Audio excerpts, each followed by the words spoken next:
Welcome to Your Inner Advocate, a podcast by Kimen Petersen, formerly Conversations with Kimen. This podcast is a space for inspiration, soulful insights, and meaningful life lessons. Your host, Kimen Petersen, draws from personal stories and powerful conversations with remarkable people to help illuminate your path.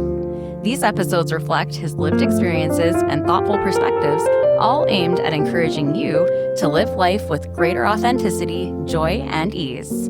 Your Inner Advocate is here to help you tune in, trust your inner wisdom, and move through life with more clarity, flow, and fulfillment. Welcome back. I'm glad you chose to listen today. Because today's episode is one of those episodes that not just meant to inspire you, but hopefully it changes the way you see your entire life. There's a truth that once you understand it, once you feel it, nothing looks the same again. And it's this: where your attention goes, your life flows. Think about that for a minute. Where your attention goes, your life flows. Because your attention is like a steering wheel. It's steering your life.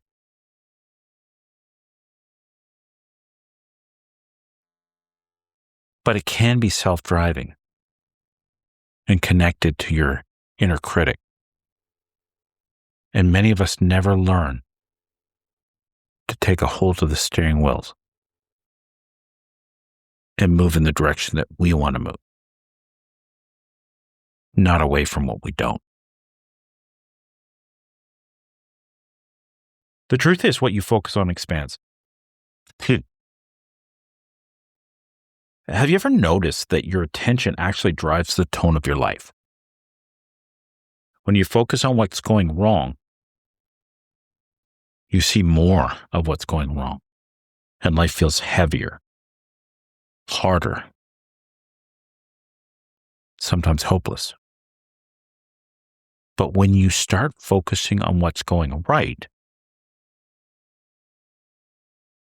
you see more possibility. You have more joy. And everything starts to feel lighter. Now, this doesn't mean you ignore what's going wrong. I did an episode called Reckless Optimism.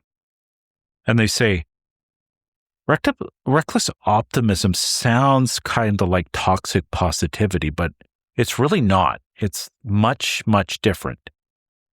Reckless optimism is that you take into account all the things that are going wrong in life, but you choose to be positive anyway.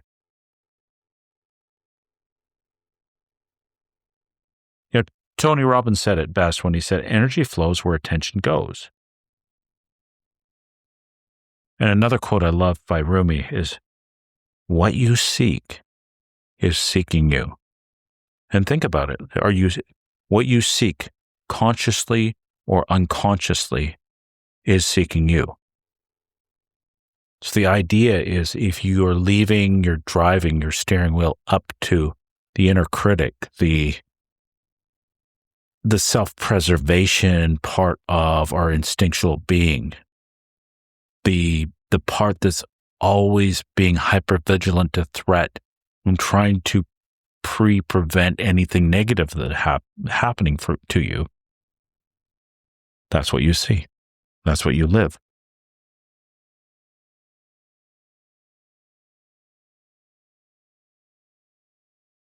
And what you fear, you often steer right into. And here's a thought. This is really interesting about the brain. The brain takes in everything, but you don't consciously perceive it all. Every moment of your life, your brain is taking millions of bits of information. Your senses are absorbing light, sound, motion, mood, tone, temperature, possibility, all that. But your conscious mind, it can only see a tiny slice of that. It can only handle a small portion of all that information coming in.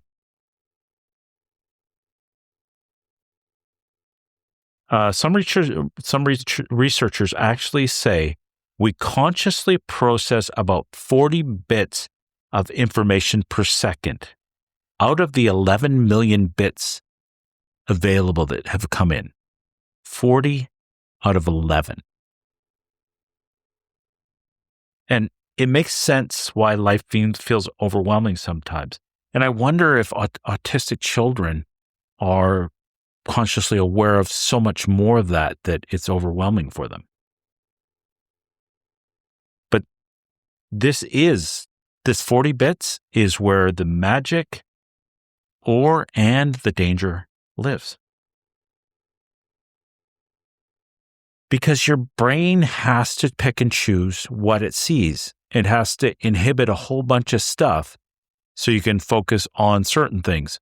And the truth is, like, you're only going to recognize things you have a context or a belief for, right? If you don't believe that you have the ability to be something, even though the information is telling you could right now, and you don't believe, so your brain will inhibit that, and you'll just see the limitation of your existence rather than seeing the possibility of being more. Because you only notice the things your brain decides are important, and everything else gets filtered out. So, why is this? Well, it's probably a protection mechanism. Like I said, maybe autistic children will see so much more, like an overwhelming amount of consciousness to way more than we ever have. But why do we only perceive a small portion of what we take in? And it's simple, it's protection. Your brain is protecting you from being overwhelmed.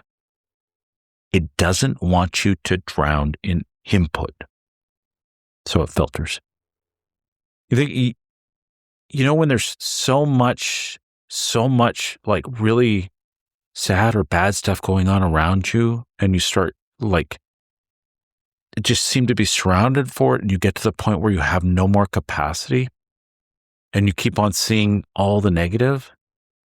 Yeah. But if your brain is left to choose what matters, it will always choose survival, it will choose fear, and it will choose threat, because this is how our species of human being survive. Not because we're the strongest. There was 2 reasons why this form became the dominant form on this planet. And one of them was we're extremely adaptable. The other one was we're hyper vigilant to threat. We were always scanning our environment for dangers to protect ourselves. And then, of course, as cognition got bigger and there wasn't as many lions chasing us, now the threat is different. Now the threat is protecting the identity, the vision of self, rather than protecting you physically. Now it's emotionally and mentally.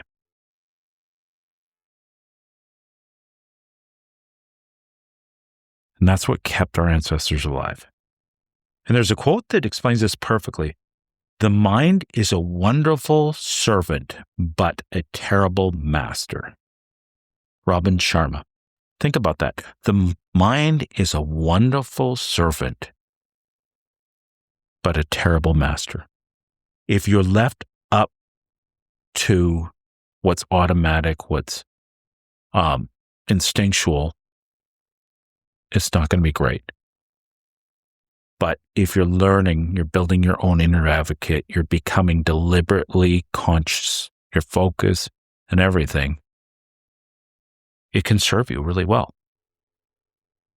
Because when your mind's the master, it's going to choose fear. When you become the master, everything changes. So like I've been talking about, the inner critic, typically takes the wheel. If you don't consciously learn to guide your attention, your inner critic will. The ego, the negative internal dialogue, the part of you that whispers, you are not enough. Don't get your hopes up. Everything always goes wrong. Stay small. Don't take risks.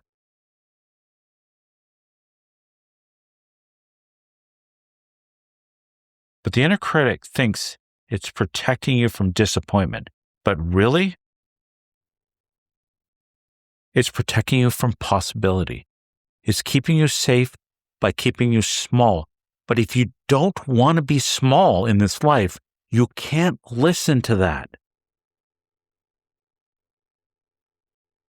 One of my favorite quotes about this is, fear is the cheapest room in the house. I'd like to see you living in better conditions. Your inner critic wants to keep you in that cheap room, but you're meant for the whole house and more. And the truth is, so your brain is going to default to fear. Especially when you're tired, when you're run down, when you've gone through a tough moment, when you just don't have the capacity to fight, your brain will go on autopilot, and it just becomes a threat detector. It scans for what's wrong, what might go wrong, what could hurt you, what doesn't feel safe, anything that challenges your identity, whatever exposes you, and what requires courage. And it's no wonder people feel stuck sometimes. But the truth is, you're not stuck. It's just your attention is stuck. It's stuck in the inner critic mode.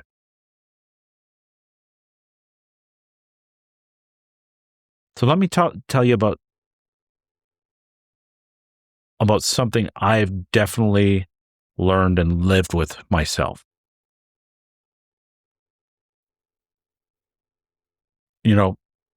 There's been so many times when I didn't realize my attention was going in the wrong direction.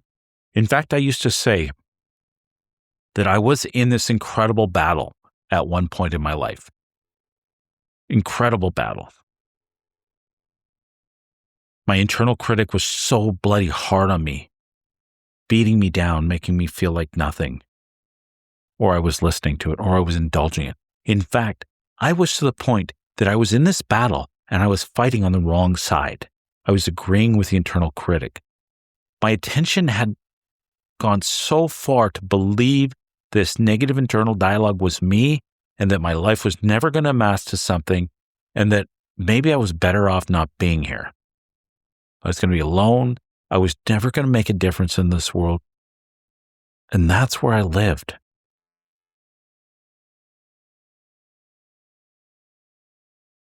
Everything was so negative that all I was looking for was what might fail, what might fall apart, how I might get hurt, how I might embarrass myself, and why things probably wouldn't work out. I would destroy a chance at relationship before it even started. And when I was in a relationship, I was looking for it to fail until the point was I just quit trying for a lot of years because it never works out. And it just became a self-fulfilling loop. I kept on pushing myself deeper and deeper. And the truth is, that's what I was looking for, and that was what I was finding.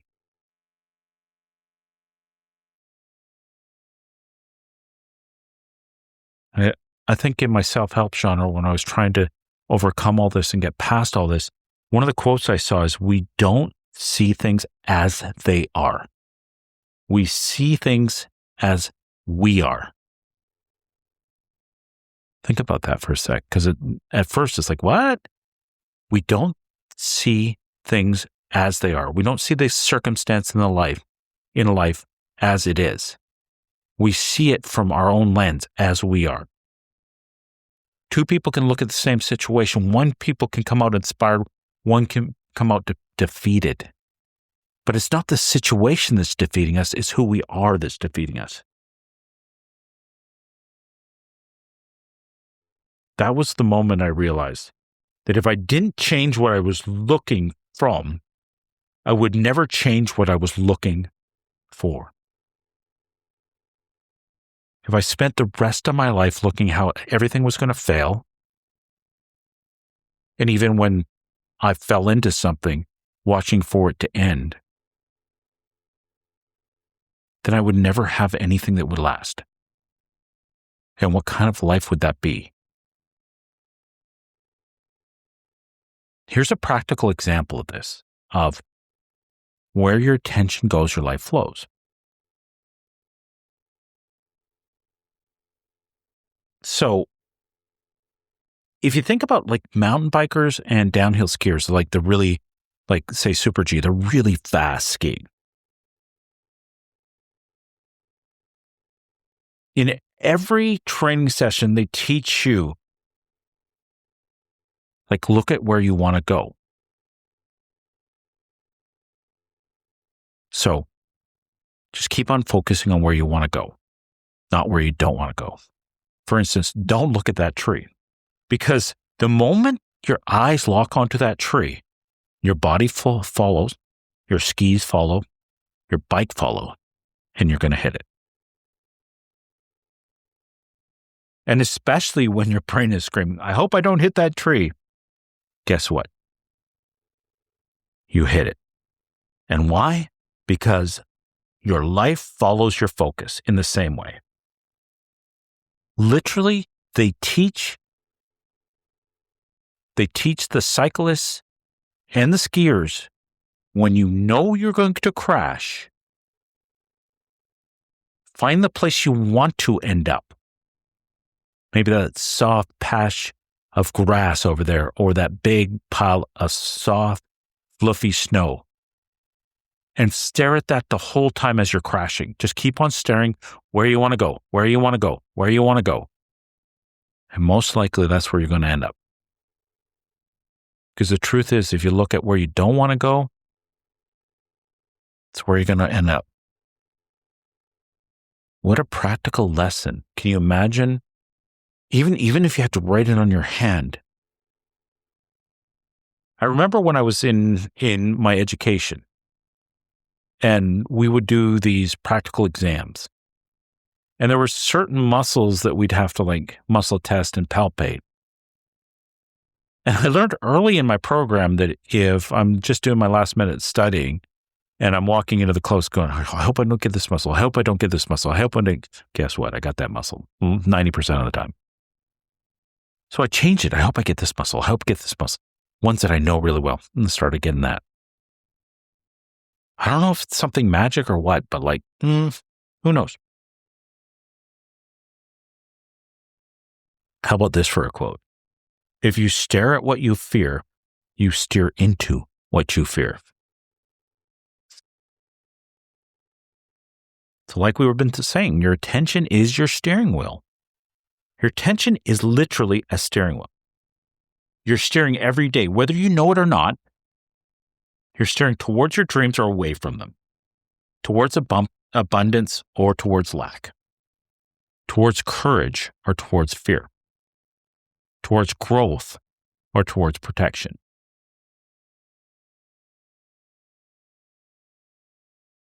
Maybe it's time to put your hands on the wheel. And you won't be perfect at first. Trust me, it's hard. And you might have to put reminders all over your world.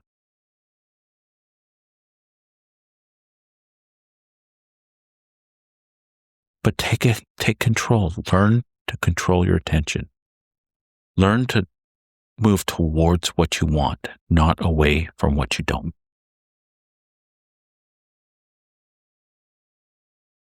Because your life is controlled by what you focus on. And most people don't realize they've been staring in the wrong direction for years. Okay, let's talk about some steps to move in that direction. Step 1, get crystal clear. So how do we shift our attention? First off, get absolutely clear on what you want. What you want. Not what you don't want, not what you're afraid of, and not what you're protecting yourself from. What do you want in life? Which direction do you want this beautiful, meaningful life to go? What is your why? Why do you do it? Why are you here? Why this life? There's a quote I often use. The future belongs to those who believe in the beauty of their dreams. Eleanor Roosevelt. Your brain needs a direction. It needs a destination, a GPS coordinate. Otherwise, it's going to default. Scanning for danger.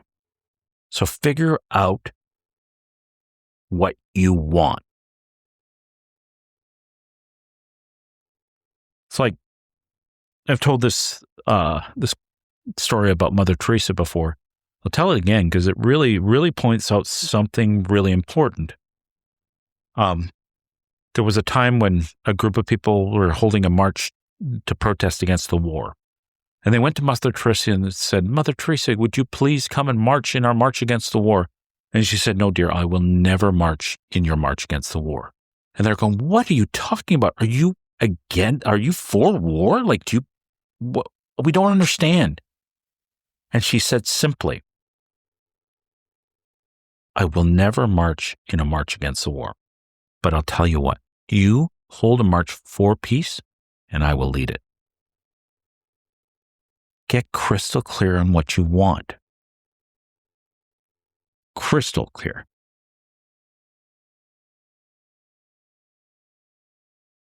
Step 2, create a visual anchor.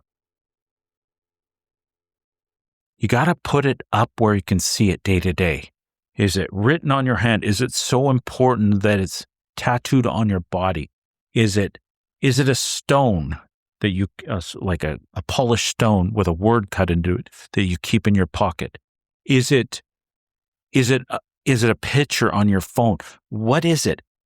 A vision board, like a planner, a set of goals, a note on your mirror, the background of your phone, a sentence taped to your dashboard, a quote beside your bed, something that can bring it back.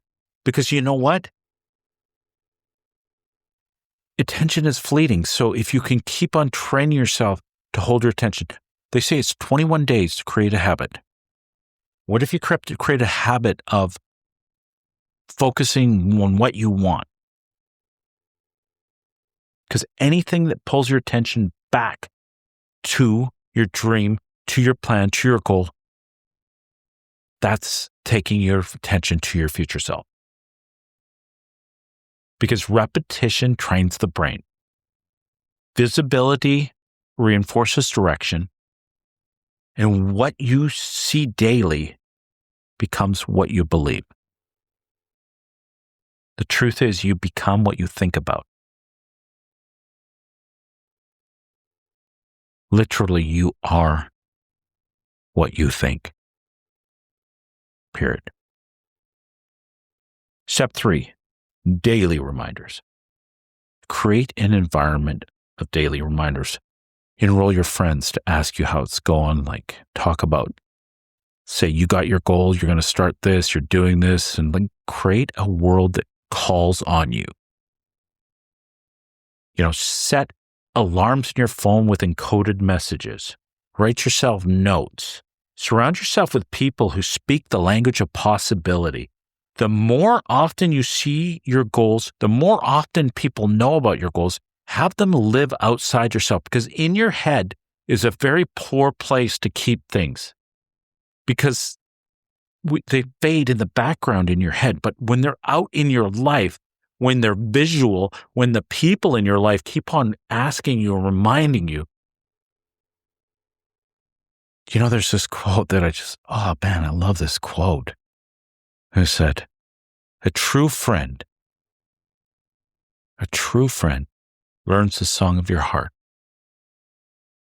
And then they sing it back to you when you forget the words. Create a world that calls you, calls your attention.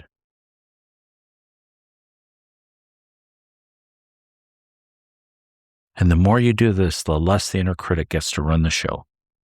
Step 4, stop focusing on what you don't want. Don't focus on the things you don't want. Focus on what you want. If you put all your energy into focusing on what you want, then there'll be very little energy left for what you don't want. Your brain can't progress negation. If you say, I don't want to fail, the universe or your brain locks into, it doesn't see the negative. It doesn't say don't. All it sees is I want to fail. If you say, I don't want to be hurt, your brain focuses, it dissipates don't. And it's like, I want to be hurt. Just like the skier staring at the tree, I don't want to hit the tree. Steer your attention away from fear and towards direction, towards what you want. The truth is, fear and faith both demand you believe in something you cannot see, but you get to choose. And at the end of the day, which choice is the better ride? Step 5, celebrate the steps. Like so many people, they're like, oh, I'm not there yet. I can't celebrate. I put off my celebrate until I win. No, celebrate your progress. Not just when you improve in something, but just when you show up. Or maybe like one day you've been fighting to keep your attention in the positive direction and you keep on not getting quite there every day. And then one day you hold it for a whole day and you cheer, man. You just like, oh my God, I'm getting there. Because every small step is a victory. Every tiny shift in attention is a triumph over the inner critic. And every choice to focus on where you're going, what you want, not where you've been, this is growth. Humans move forward. They move towards what feels good. So celebrate. What you appreciate appreciates. Think about that. When you give something gratitude, it's more valuable. Step 6, share your journey. So there's this truth, right? So the lowest level of learning is just sitting and listening to a lecture, right? And then we move up to like sitting, reading, visual cues. Everything you add in gets to a little bigger, a little greater lesson, greater way of learning. But the truth is, you'll only ever know anything as well as you can teach it to another human being. And why do you think I do this? It's because I want to learn this. Like, why do I do all these podcasts? Because I want to learn it. Because I know it to a degree, but I want to engage in the highest level learning of all this. The learning that comes from teaching.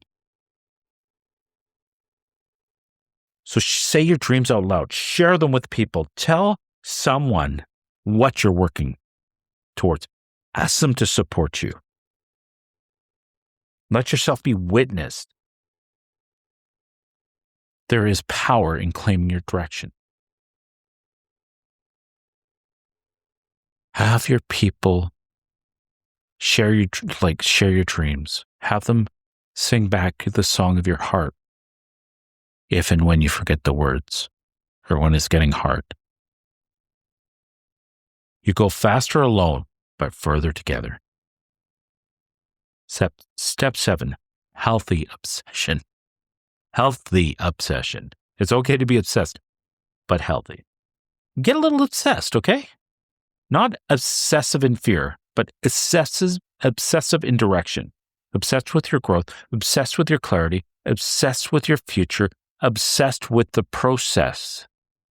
And the process includes like leaning into recovery, like leaning into like every bit of your life becomes a part, a piece in the puzzle of your greatest dreams. And start refusing anything that isn't aligned, including people, places, things.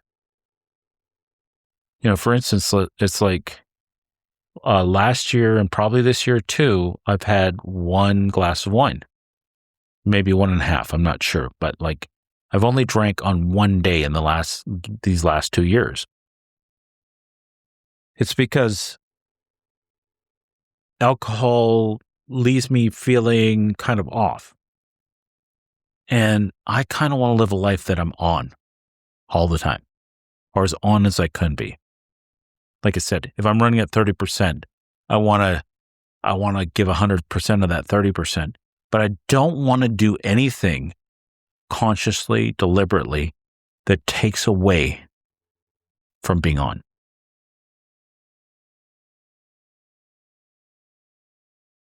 Be obsessed with your growth, obsessed with your clarity, obsessed with your future, and let your dreams take up so much space in your mind.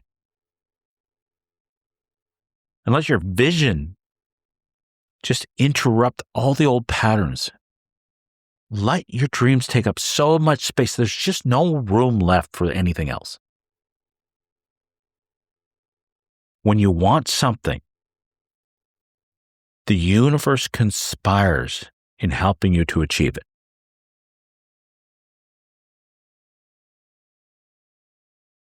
So, like I was saying,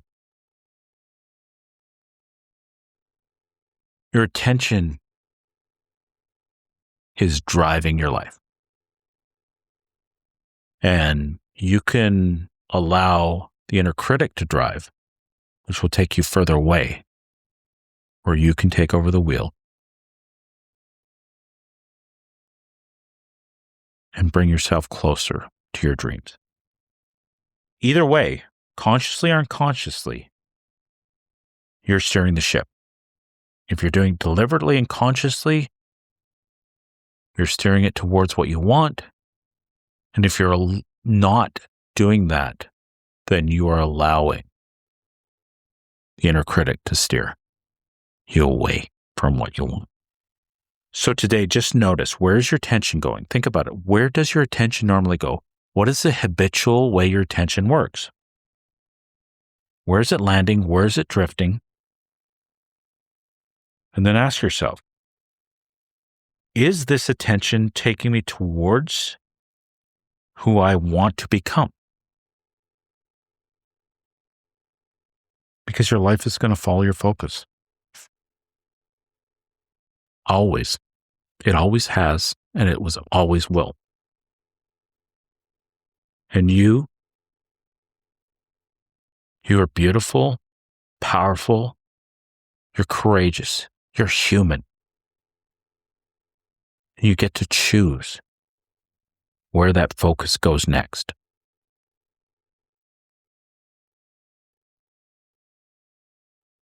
Thank you for bearing with me again. Honestly, the one thing you can do for yourself in this life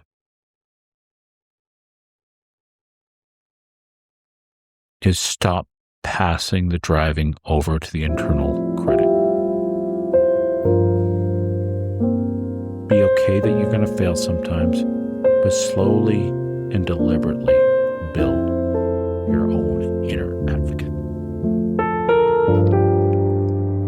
Thank you for listening to this episode of Your Inner Advocate, a podcast by Kimen Petersen, formerly Conversations with Kimen. If you found value in today's episode, please follow, like, and share the podcast with someone who you think may benefit from it.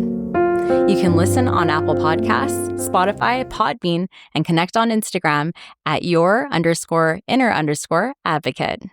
Until next time, keep listening to and developing your inner advocate.